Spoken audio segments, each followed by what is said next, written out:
Yo, what it is, it's your boy Saige Michael. I just jumped off the porch with 30 glowing bastards. Hold up. I saw you from the dirt south with closed mouth, don't get feed. But we should would stay put money on your head. Ay. All right, so we got the one and only Saige Michael jumping off the porch with us today. Welcome, man. But go down, man. What's the word? Pleasure to be here. Yeah, no problem. No, I appreciate you pulling up on us today too, man. Yes, sir. Yeah. So how you feeling today, man? I know it's bright and early in the morning in Atlanta, bro. I'm feeling good. I saw AT, you know what I mean? Like, we here now. So shoot, I feel good, man. I like it. It's beautiful out here. Okay. Yeah. And you're on a promo run for this trip, right? Man, I'm on the run right now. And I done bumped so many shoulders with people down here already. That's why I really like it. I'm like, oh, y'all be here, okay. Y'all really here. For sure, man. That's that Black Hollywood, huh? Oh, absolutely, Yeah. bro. Yeah, it's lit out here, man. And you're coming to us from Dallas, Texas, where you were born and raised, right? Yes, sir. Okay, yes, sir. man. So, come on, just kind of give us a little bit of what be going on in Dallas these days, man. And so right now, man, Dallas, the scene is popping. Absolutely. Music going crazy. As you can see, everybody got their motion and movement going on. And it's beautiful, especially from when I first was trying to do music to where it's at right now. It's like it wasn't the same. Mm-hmm. You know, it was always a competition, but it looked like now everybody trying to work with each other. Oh, yeah. And so it's a different movement, different wave. It feels like Atlanta, you know what I mean? So that's what we used to always be like, man, why we can't get along like everybody in Atlanta? Mm-hmm. So now I feel like we doing our own little version. We doing our stuff, so it's cool. And that's crazy because nowadays everyone's looking at Atlanta like, man, Atlanta's so divided. What happened, man? But if you really lived here, you would realize this has kind of been going on, man. See, but Atlanta is like, I know this culture here is like, I feel like whatever they got going on, they can figure it out. It's just like that Southern hospitality in them, like they gonna get it right. They gonna figure it out. Oh, yeah, man. For sure. So talk about your upbringing. Like, what were you into as a kid? Were you always into music? Were you in sports? I know you was track and field, right? Yeah, so I ran track all the way through college. Pretty much, I started doing track. I didn't even start track like that early. Really? I started in middle school, probably like 6th grade. I started running, and then from there I just got good. I ain't know I was that good. Like my sister had did it. She was cold. She'd be going crazy. And then like when she went to high school, she was like #2 in the nation. Oh, wow. She was, and then the whole time in school, get what I had to hear. Oh, you paid little brother. You know what I mean? Like I got tired of it. I'm like, man, I gotta make a name for myself. So I did. By the time I was in high school, I was top 5 in the nation. Oh, wow. So it was like, Shoot. I made it a point to be like, hey, I'm here. So, but nah, upbringing, music. I used to play the drums in the church too. Okay. It's probably like 6 years old playing the drums. True. Cold too. That's why nigga barely can hear right here. Nah. So we say you always fell in love with music at a young age then? Like you was always, you know? Yeah, man, they got videos of me trying to sing Usher when I was a kid. Like, I just was in tune with like the art of it, like just the whole presentation. I just wanted to be like them. Like I was like, man, like it's cool how everybody liked them. Yeah. You know, and so for me, like I always been a guy that's like been to myself. Like I'm just me. I'm a Gemini. Okay. But I don't even know what that shit means. But you know what I mean? But like, I hear people say it, but listen, I'm a Gemini, so I just be like to myself, cause I know like, that's my creativeness. That's where I get my flows, when I create. So, man, most of the time I'm out the way. I'm just doing me. That's Saige. But growing up, that's pretty much what it was, sports and music. For me, I started writing poetry like in middle school. In middle school, I started poetry. There's a poet named Black Ice I used to study and watch. Cold. And so like I would take his words, try to like alter them and make them into like rhythm. Okay. You know what I mean? So, and that's kind of like how rapping came about. True. And then I eventually taught myself how to sing, but I started off rapping. Okay. Yeah. Kind of a jack of all trades because you also be dancing too. Man, I'm telling you, look, it's all there one day and soon. See, I showed you a little something. They gonna see something soon, like how I want to package it all together. Like even at my shows, I can see it now, like having split segments, rap on the first segment, singing on the second segment, and just killing it with the visuals. Like, yeah, it's gonna be fire. And you went to college at Sam Houston State? Yeah, I went to Sam Houston State. Okay. How would you describe that experience there? Sam was cool, man. I ain't gonna lie to you. Like, to be completely honest, I had no business being at Sam Houston. Like I said, I was top 5 in the nation, so I had no business being there. And like, even when I got there, some of my teammates was like, why are you here? Or I know you, I remember seeing you at state or whatever it was. Well, you say that because they're not a big track school then, or? Like they D1, but I had options to go to so many other schools. Like I was getting offered from Texas, LSU, Alabama. Like I had Arkansas, like I was taking these visits going to these big schools and stuff. And so like for me to go to this school, it was kind of like it wasn't a place that I really was trying to go to. But I ended up going there for a girl I was dating at the time. That's the reason you went? Stupid ass, yup. But we fall down, you know what I mean? And we get back up. So I went to Sam, and that's where I met Zach at. Okay. So it's like, it really was probably supposed to be like that. Like, I don't think I would have took track too much serious after that, because I was already tired. Like my school, like, we trained, like we was really like Miami U. Like we used to call ourselves DeSoto U in high school. So like, I didn't have no breaks. My first year in college, man, I skipped practice. I was in Padre. We had a whole track meet going on. I was skipping practice. I'm doing everything that I didn't get to do in high school, because I was like, man, I ain't get to do this. But I was with Zach the whole time, traveling, doing things. So it's like, it really was destined for me to go there anyway. So. Okay. And did you graduate? Did you finish school? Yeah, I graduated. Okay, there you go. What'd you get your degree in?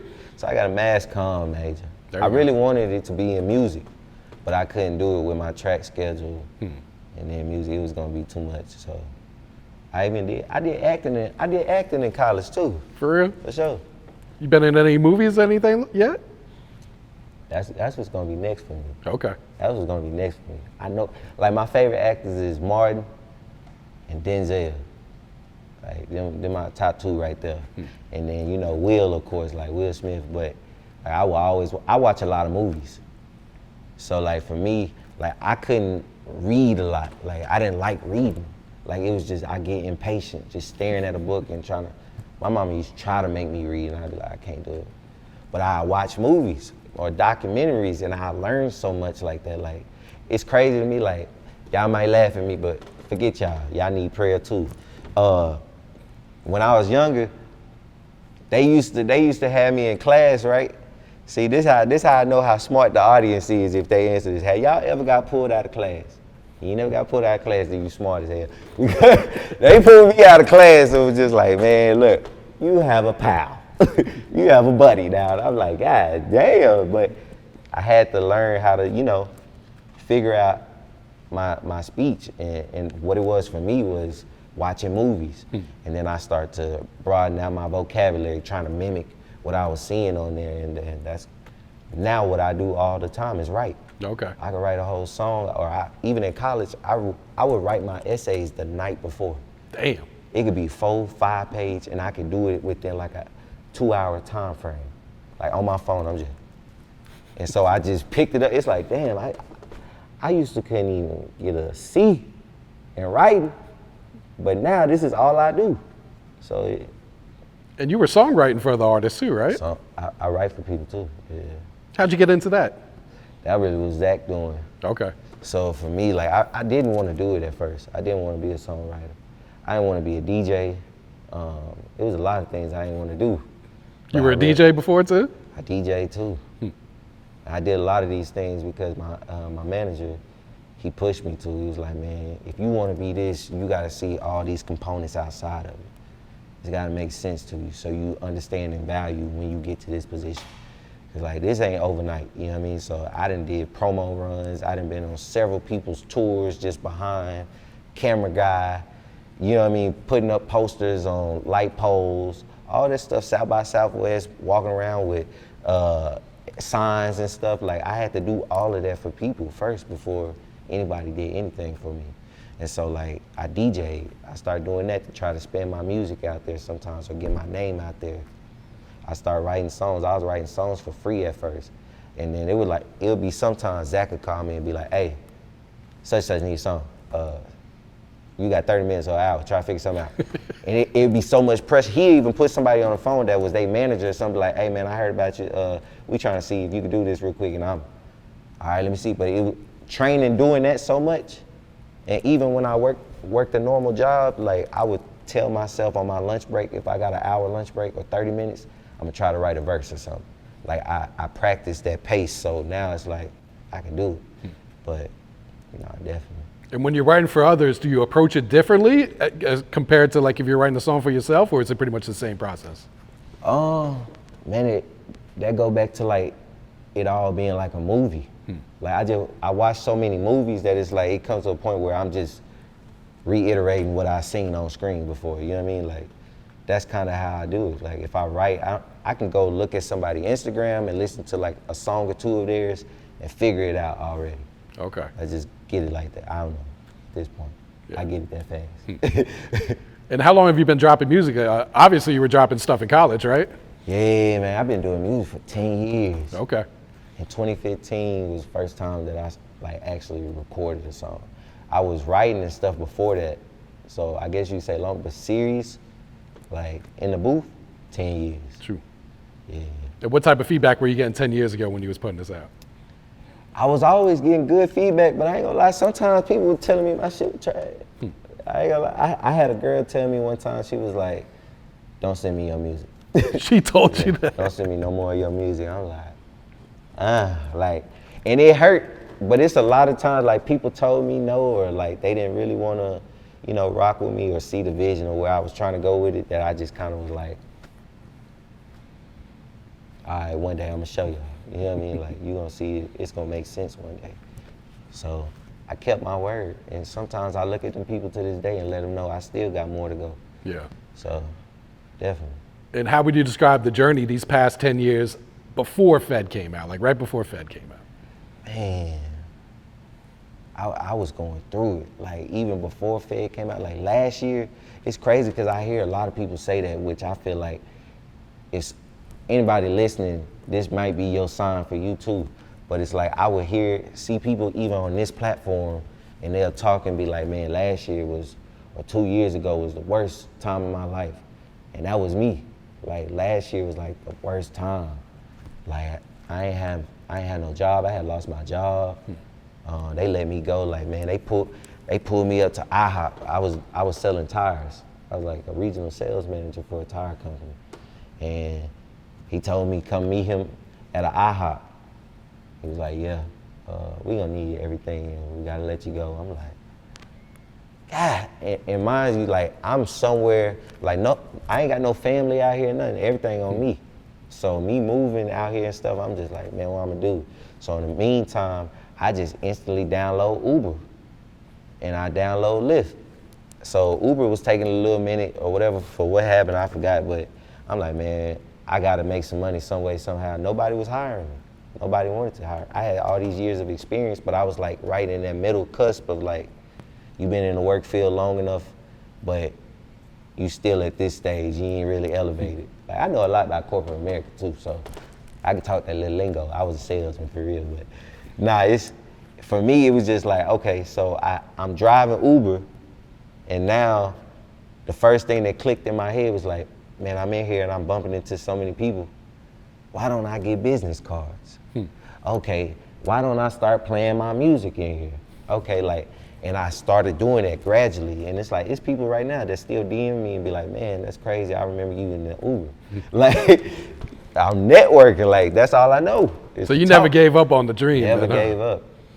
Relationships, I lost a lot of relationships, I lost a lot of friends, I lost a lot trying to get to where I'm at. Money, time, eating hot fries for dinner instead of, you know what I mean? Like, I sacrificed and had to go through so much just to get to this point. So, Lord only knows how much I'm gonna have to do to just get to the next stop, you know what I mean? Like, it's a lot of time and effort that has to be given to this, and everybody can't go there with you. Real shit. So.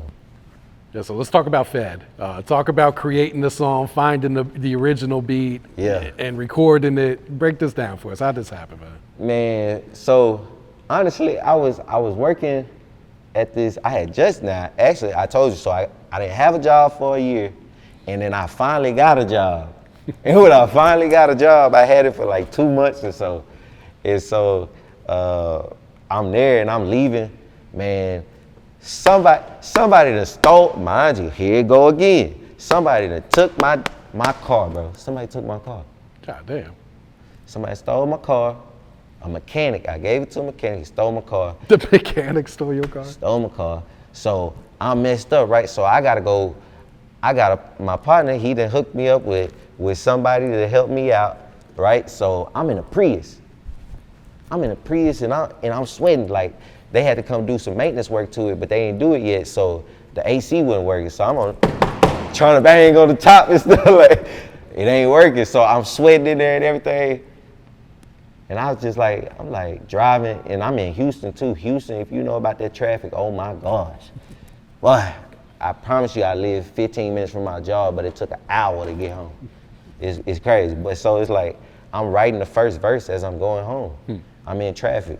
I know, like, I remember, I was sweating and stuff. I'm like, man, let me go to YouTube. I started going to YouTube, and I looked up, shout out my boy Breezy. Breezy in the A2, he the one that made the original interpolation of it. But I seen it, I clicked on the first one, the original one, like the original just instrumental, and I was like, nah, it's a little bit too fast. And I was like, but I want something a little bit different. So I go to like type in the same thing that I was looking for, but say remake at the end. And I find my boy Breezy beat. And I'm like, I'm driving, I'm clicking, I'm like, hold on, yeah, okay. First verse done as I'm driving to it. Second verse, when I get to the crib, is finished. Next day I go to the studio. After I get out the studio, no lie. So that was like a Friday when that happened. And Saturday is when I was at the studio. Next day on Sunday, I had posted it. And it got 300,000 views in the first day. On TikTok? On TikTok. And I said, oh, like, you know what I mean? Like, oh, this is what we doing, okay. Did you expect that song to go up? Like, did you feel like this was the one we recorded, or you just felt like, this shit, oh, let me see what it do? No, like, that's the thing, is like, the craziest part is like, I should have known that something probably would have happened, because I don't do samples like that. Like, you know, like that was my actual first And were you familiar with the web? Yeah, like yeah, that? I'm familiar with it. Yeah, because, you know, Louisiana, like, they cousins to Exactly, Texas, yeah. so we know all of their culture, like, they are people. But, you know, like, I don't know, bro. Like, I really didn't. Like, I didn't expect that song to be that. Like, I was just making another song, telling my story. Like, that was one of the things, like, I rebranded and changed my name to Saige Michael. Like, not changed it, but my stage name back to my real name. Okay. Because it was O.P. Hendrix at first. So I went under that name, which is like only pressure existing. And then the Hendrix was just like anything that hinders you. So I switched it from that and went Saige Michael. And when I went Saige Michael, I started like doing a lot of reflecting through my music. So I would just talk about like stuff that I went through and stuff, and that's how that started to pattern out. Like, I don't even get on social media like that. So for me, that's a big thing. I don't like social media, but I have to like it because this is what I have to do. You know, like, I'm real life an introvert, but that I have to be an extrovert. Yeah. So it's like, I gotta make it happen. Exactly. So I just you gotta get out your comfort zone. Man, I just start posting every day. Were you doing different videos, or was it just that one video you just kept pushing? So for F.E.D., the very first time I posted it, it went viral. I was doing other videos prior to F.E.D. Okay. And I was just posting every day, doing content with my boy DJ. He back in Dallas.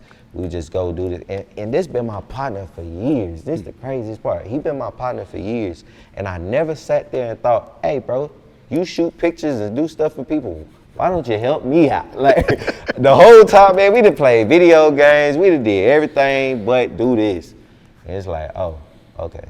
So, like, now that's my guy right there. I make sure wherever I'm going, he with me too sometimes, so, you know.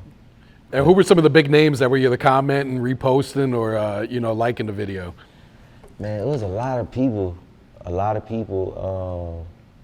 I think the funniest thing about it, though, because I mentioned some of it, but, like, the funniest thing about it to me was seeing how in 2015, I may have reached out to this person, and in 2025, it's like this person may send me a DM now. And you like, see your old message. You see your old message like, damn, I wouldn't have responded to that either. Like, yeah, nah, hi, I'm Saige Michael. I'm trying to, nah, boy, get out of here. Like, nah, I wouldn't have responded to it either, so I understand. But yeah, like, it's a lot of people, like even Cupid. Okay. You know, I had like Lil Ronnie, DJ Chose, one of the Prince. It's a lot of people. Icewear Vizo I ran into. And then I just been meeting a lot of people as well as I'm doing my runs and networking and everything, just building relationships, you know, like. But at the same token, I don't want to I'm gonna forever be this person that's like, I'm not gonna just be in everybody's face just to be buddy because I want to leech off you, you know what I mean? Like, I still understand, now that I'm in this position, I understand how it feels. Yep. Like when everybody just want to use you or finagle, or you can't even just be normal, you know what I mean? Like, so I take that in count when I run into these people. Like, I'm not so quick. Like, sometimes I do just want to be like, hey, how you doing? And then I be like, man, he probably just want to vibe out, or she just want to be cool right now. So I chill. But if they speak or somebody run the play, I do it. You know what I mean? If they run the play, okay, let's do it. Yeah. But yeah. Now, the music video drops, and the first thing everyone notices, the beat has been changed. Yeah. So what happened to the clearance? Why weren't you guys able to clear this sample? Man, that was like the number one question for me this summer is like, why you change the beat? Or it's like, man, y'all think I just sat there and said, I don't like that one, let me just change it. Like, it's like, nah, business wasn't handled properly, and that's just really what it is. I think a lot of times, like, even when upcoming artists and stuff, you feel that sense of entitlement of like, man, I'm trying to create and I'm just trying to use your song, like, you know what I mean? Why you tripping, or why you doing this and that?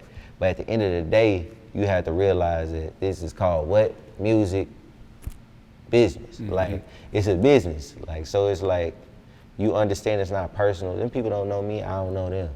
So I had to learn that, but I think more things than so what was frustrating for me was the process of how everything happened.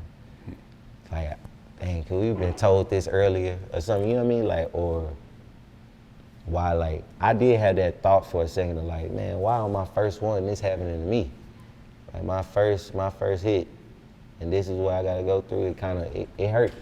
So I had to get through that phase, man, but it didn't get cleared basically. Like I said, I was just trying to make it. I went to the studio Saturday, and on Sunday, I made a video and posted it. You know what I mean? Like, I was trying to make sure I had a video each day, so I just posted it.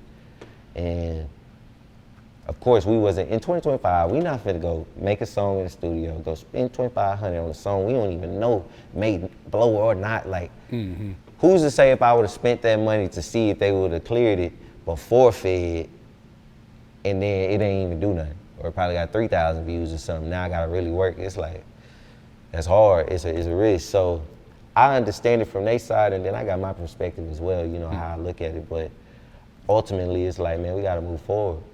But man, I lost a lot with that. And so I had to work even like 3 times harder just to maintain, not move further, but maintain. And so like, that's the part that's like, all right, we just gotta keep going. We gotta keep pushing. Like, it's gonna be cool. Like, this ain't, you know, you got more in your arsenal. Like, you've been doing this for a while. They just not noticing you though. It's cool, bro. You gonna be good. Like, that's what I tell myself. Like, so ultimately, man, yeah, the beat got changed. They didn't clear it. We got a video coming out, presidential. Y'all gonna see that soon. Make sure y'all check it out. And you'll hear it. I explain it even better than in the interview on the song. Trust me. Presidential. Was their asking price just too high? Or would they just not want to deal with you at all? Yeah. Yeah. I mean, it was like, because part of their structure and part of their business was like, it's kind of like if, okay, for this interview, if you say, hey man, like no smoking in here or nothing, and then I come in here and smoke, and then you tell me this, and you like, hold on, you ain't checked the credentials, we don't do no smoking. You like, oh man, I'm just trying to, I paid you. Nah, they don't care about all that, man. They just, it's how they structure their business. So it's like, it ain't about the money to certain people, you know what I mean? It's about their principles, their morals, and I get it, I'm open-minded to that.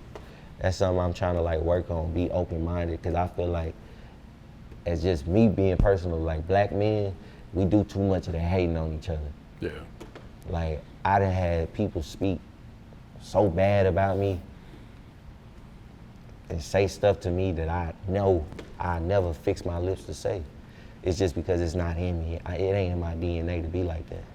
Like, I got my times and moments when I do turn up, but for the most part, I don't wish ill intent on nobody. Mm-hmm. So it's like they had to do what they had to do, and get what? It's part of the story. We talking about it. It happened for a reason again. So it's like, it's just God time. God time. And who actually owns like the masters to that? Like, who did you have to talk to clear it? Because I don't think it's Webby, is it? Or is it? So even with that, like, I had my team reach out to their team. Yeah. So it wasn't, it never was me talking to Webby directly. Yeah. So I never spoke to Webby. Did he ever repost it or comment on it or anything? Nah. I was hoping he did. 'Cause I'm sure he's heard it. You know what I'm saying? Hey, but you know how Webby is. He probably fought that poor man. He probably bad. Hey, yeah. You know how Webby is. He probably. But I still got utmost respect for Webby. Like, he a legend. Like, who don't like Webby? Yep. Who don't like Boosie? So, I mean, it just is what it is. But me personally, never even spoke to nobody on that. I just had my team deal with it because while I'm trying to create and stuff, some of that stuff I can't have on my mental. Exactly. I can't be trying to tuggle and back and forth, like, you know what I mean? So even like Webby, I don't even think Webby was gonna sit there and be like, let me go back and forth with, like, he got a million other things he could be doing than trying to figure out this one song. He probably have his people on it and they just like, nah, or whoever was working with. Understood. Man. He may not even, I may be at the point where I believe Webby may not even know this song exists. Which is wild, yeah. It's a strong possibility. I mean, because like just knowing from what I, like growing up watching them, is like, they in their world. They don't be stunning nobody, like they in their own world. So he don't be knowing you, like. Yeah.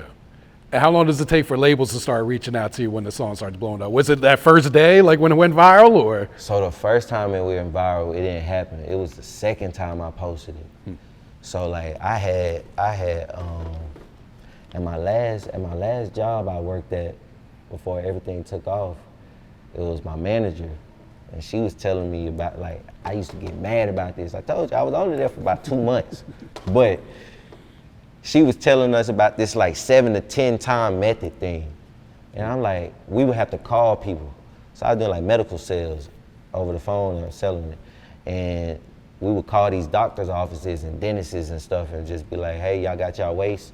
Like, do y'all need someone to come pick it up, right? So we trying to get business. And so we would call a number and it's basically like cold calling. It's supposed to be warm, but it's cold calling.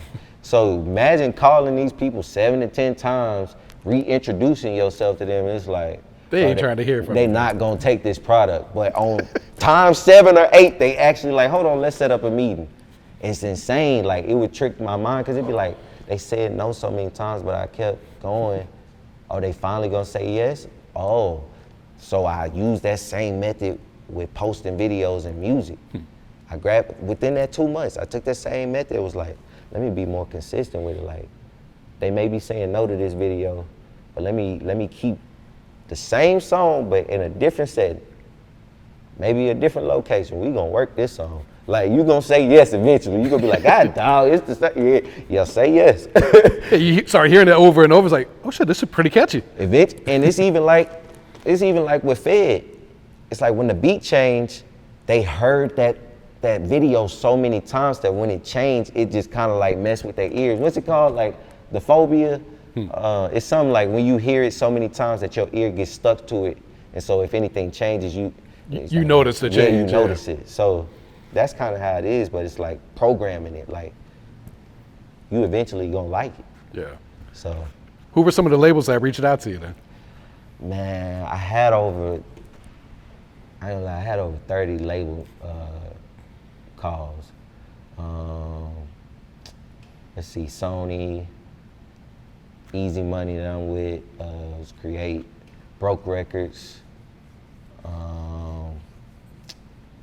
I believe 300, Atlantic. And there's a lot. There's a lot of them. And even with that, like, it was crazy because I understood because of what like Zach had like already been telling me about the game. I even understood the method of like building a relationship. Like, we talking to 30 people, you know you ain't finna go to 30 labels. You know what I mean? Like, but we, like, even to talk to that many people don't make sense. It's like, bro, it's not even realistic, but you trying to hear people out. But also, too, throughout the process, I'm like, man, I'm gonna build a rapport with these people because I never know when I might need them. You know what I mean? Like, so I still followed up, and even if it was slower than they may have liked, but you know, it was cool. Rap-A-Lot reached out too, right? I don't think per se they reached out. Like, I never spoke to Rap-A-Lot on the phone, but some of the people from Rap-A-Lot DM me though. Gotcha. Cool people. And the deal you did take, what was it about that situation that seemed right out of the other 29 that was hitting you up? Man, so the deal that I did take, just the rapport that we had on the phone call, it was like, I felt like we was gonna bond good, you know, like they understood. Because a lot of times it ain't just about like the numbers. They gotta know like where to take you, what rooms and what connections. Like, for the longevity, it's gotta be mapped out right. So some people can have a better budget, but they have a poor strategy.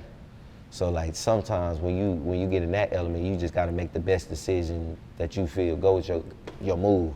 But like your first deal, I don't even know why people think their first deal just gonna be so beautiful and sweet and gorgeous. Like, that don't happen. You know what I mean? Like, they see Gotti throw 300 and stuff. Like, they're like, hey, them anomalies. Hey, everybody don't get that now. Don't think that's you. They might give you 5, boy. You might go sit down. But nah, it's just ultimately it's a blessing because you gotta think. I come from working a 9 to 5, man. So that's a struggle. Like, being a creator and working a 9 to 5, it's like, I would literally be saying, like, I would get calls sometimes. They'd be like, I heard you said it feels like prison in here. I'm like, yeah, I did. Like, you know what I mean? Like, I would tell my boss, like, yeah, I be saying it. Cause it do, like, I felt trapped. Like, I go to that restroom, man, I be in them writing. I'm working on music constantly. At every job I ever worked at, I was writing in the restroom or on my lunch breaks, whatever. I always been in tune with music. So it was like I was trapped there though. And then even like the feeling that I had being stuck in that environment, man, it just made me feel like whenever I get out of here, I'm gonna do this the right way. That way, okay, if I work that enterprise and I become this sensation one day, I might be able to go back and get a brand deal. You know what I mean? Like, I'm thinking way ahead because it's like, we ain't gonna do shit to be cool to people. Like, we gonna do this the right way. Nobody's ever shown me how to do this in my family. Like, Zach done shown me more than anybody in my family has with music or just, hell, to be a man. Like, it's a lot that I had to learn on my own that it's groomed me to this mindset. So it's like, I go for what I know. I gotta get it. Be different, be unique. I'm nobody else.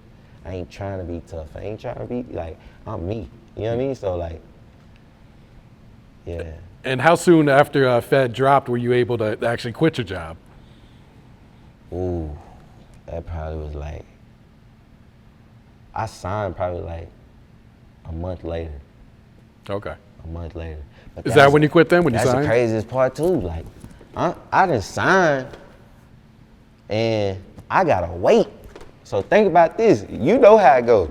I signed, but it's taking time for the money to get.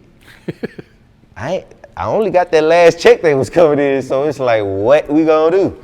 So it was even like that. Like, you would go out in public and people just be like, oh, like, we so proud of you and stuff, and you dead broke. You know what I mean? That's stuff that play on your mental. So it's like, you know, when you get where you need to go, you gotta be focused and you gotta keep yourself sane. People can't tell right now if I got $3 or 300,000. They don't know. Cause I just been me. I put on nice shit, but you know, like, I ain't got the flashies. Just be cool. Would there be a remix to F.E.D. or? Definitely. Okay. Definitely. There's gonna be somebody pretty big on there too though. You ain't gonna give us no hints. Huh? I can't get that one. I can't get that one out. Just tell us, is it already made? Is it already recorded, or it's in the works? It's not already made, but it is already, the person is, yeah. It's already been agreed upon. Yeah. Say no more. And you signed a Ty Dolla $ign's label, right? Ty Dolla $ign, yes, sir. And Broke Records. Okay. Ty and Broke Records. Have you spoken to Ty? Like, have you meet him and all that? Yeah. Okay. Me and Ty actually supposed to be getting in the studio. So, There we you know go. what I mean? It's Saige Michael and Ty Dolla $ign. And shout out to Leon, the label mate as well. But you know, we'll be getting in the studio pretty soon. Yeah. Real soon.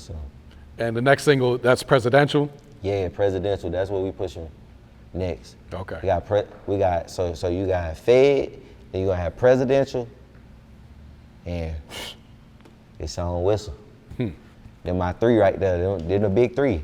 That Boss D Wade and LeBron. You know what I mean? they ready, I'm telling you. Who want it?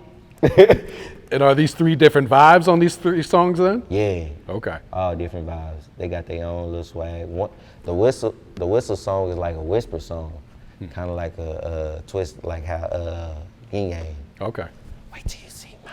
Yeah, so on that one, I'm doing the same thing. Like I say blow the whistle, but I'm really talking about shout giving. Yeah. You know what I mean? So it's player how I do it. And then, you know, Presidential is talking about like the issues and obstacles I had with trying to get F.E.D. cleared and stuff like that. And then of course you got F.E.D. Baby, that's bread and butter right there. Okay. Yeah. Is there a project in the works, or is the focus on these singles? Yeah, so we gonna do the singles, but the EP should be dropping like real soon. I say like 2 months. Okay. In about 2 months, EP should be rolling around, 2-3 months. But next year, probably second quarter is when the album will be dropping. Oh shit. So that ain't too far away either. So. Do you got a title picked out for the EP? I got like a couple of titles right now that I'm like trying to figure out which one. One of them was gonna be like 2015. I was gonna call the album 2015, and I was gonna do it like that just because that was when I first started taking music serious. And I've been out of high school now like 10 years, so it's like the reunion. So it's like going back, and then I kind of wanted it to be like now that more people know of me, if somebody was to encounter and be like, oh, how long you been rocking with Saige Michael? Oh, I've been messing with him since the 2015 album. Because you gotta say the name of the album. So it's like, you gonna think that they saying they been rocking with me since 2015. And so it's like, I wanna take them back to the start. So that was one of them that I was thinking about using, but I got a couple of them that I'm rocking with right now, so I'm a bogger. I don't want to get too much salt. They may steal it. Understood, man. So how proud of yourself are you, that you didn't give up during these past 10 years? Huh? Man, I'm proud, like, through it all. I think my spirit always get like this too, because I realized, like I said, like, when I was younger, I had my obstacles that happened to me, like having meningitis, being a kid at 2, and with the doctor saying, like, he may not be able to walk, talk, see, or he may not make it at all. You know what I mean? These are the outcomes that he got. And so, like, I make sure that I make that story very vocal to the audience, because that's kind of like my testimony to like how great not only you can be, but God is, you know what I mean? Like, I believe on that. And so my mom, like, she prayed for like 4 days straight on the side of the bed in the hospital, basically changed her whole life. So you gotta think, I'm already doing secular music, and my family is like, they in tune. So that's a battle in its whole self. That's another topic. But yeah, so she was on the side of the bed and everything, praying for me, making sure, like, if you save him, I change my life. She won't be in the clubs and everything no more. She done. I came through. I'm here now. You know what I mean? So it's like, I already feel like I've been one. This is just like compliments. You know what I mean? So I'm good. You know what I mean? Truly blessed, yeah. Yeah, man, that's how I feel about it. Yeah. Go ahead and plug your social media so folks know where to tap in with you. Yeah, man, y'all make sure y'all follow me, Saige Michael, SAIGE MICHAEL. And that's on Instagram, TikTok, all platforms, Saige Michael.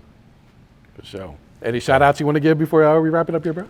Man, big shout out to Easy Money, Broke Records, Ty Dolla $ign and the label and them. Big shout out to Lizak the DJ. Big shout out to BC. Big shout out to Nina, my dance choreographer. Big shout out to DJ, my videographer. And my whole team that's working with me.